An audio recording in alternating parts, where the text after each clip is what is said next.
চলছে পাট জাগ দেওয়ার কাজ। আবার কোথাও কোথাও আগাম জাতের পাটের আঁশ ছাড়াতে ব্যস্ত চাষিরা।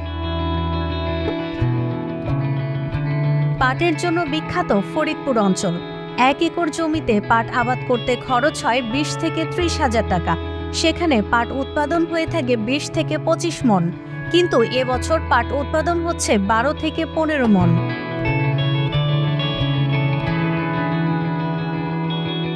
চাষিরা বলছেন, তীব্র দাবদাহ ও সময়মতো বৃষ্টি না হওয়ায় শুকিয়ে গেছে পাটের কাণ্ড, গাছও লম্বা হয়নি। অনেকটা বাধ্য হয়েই তারা কেটে ফেলছেন অপরিপক্ক পাট। আশানুরূপ ফলন না হয় ও পাট জাগ দেওয়া নিয়ে পানি সংকটে দুশ্চিন্তায় চাষিরা। এই বছর পানি হয় নাই, পানি অনেক দূরে কাইটে কেটে নিয়ে লাগে, নিয়ে সেচ দেওয়া লাগে। 4-5টা সেচ না দিলে হয় না। এদিক খরার কারণে পাটে ফলন অনেক কমে গেছে। চাষিরা বলছেন, এমন অবস্থা চলতে থাকলে লাভ তো দূরের কথা, উঠবে না বীজ, সার, কীটনাশক ও সেচ বাবদ খরচ হওয়া টাকা।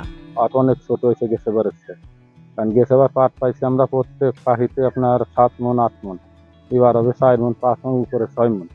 এবার পাটের দামও কম, সারের দাম বেশি, আর আমরা এবার পাট খেত করবো কিভাবে?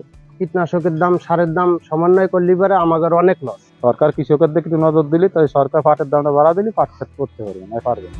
অনাবৃষ্টির কারণে লক্ষ্যমাত্রা অর্জন কিছুটা ব্যাহত হলেও চাষিদের খুব বেশি বিপদে পড়তে হবে না বলে জানিয়েছেন কৃষি সম্প্রসারণ অধিদপ্তরের এই কর্মকর্তা। ফরিদপুর সদর উপজেলায় প্রায় 200 হেক্টর জমির পাটের চাষ কম হয়েছে।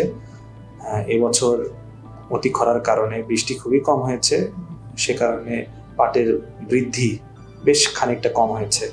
তো যদি আমরা বলি যে আমাদের যে কাঙ্ক্ষিত ফলন, সেই কাঙ্ক্ষিত ফলন হয়তো আমরা কাছাকাছি যেতে পারবো না। তবে পাট চাষির সর্বশেষ ভরসা এখন হচ্ছে আমাদের নদীর পানি বাড়ছে, তাদের জাগ দিতে হয়তো খুব একটা কষ্ট হবে না। কৃষি সম্প্রসারণ অধিদপ্তর সূত্রে জানা যায়, ফরিদপুর জেলায় এবছর পাট আবাদের লক্ষ্যমাত্রা ছিল 88,100 হেক্টর জমিতে। আবাদ হয়েছে 86,524 হেক্টর জমিতে। বাকি জমিতে ভুট্টা ও তিলের চাষ করা হয়েছে। ফরিদপুর থেকে তামিম ইসলামের তথ্য ও ভিডিও নিয়ে রিপোর্ট risingBD.com।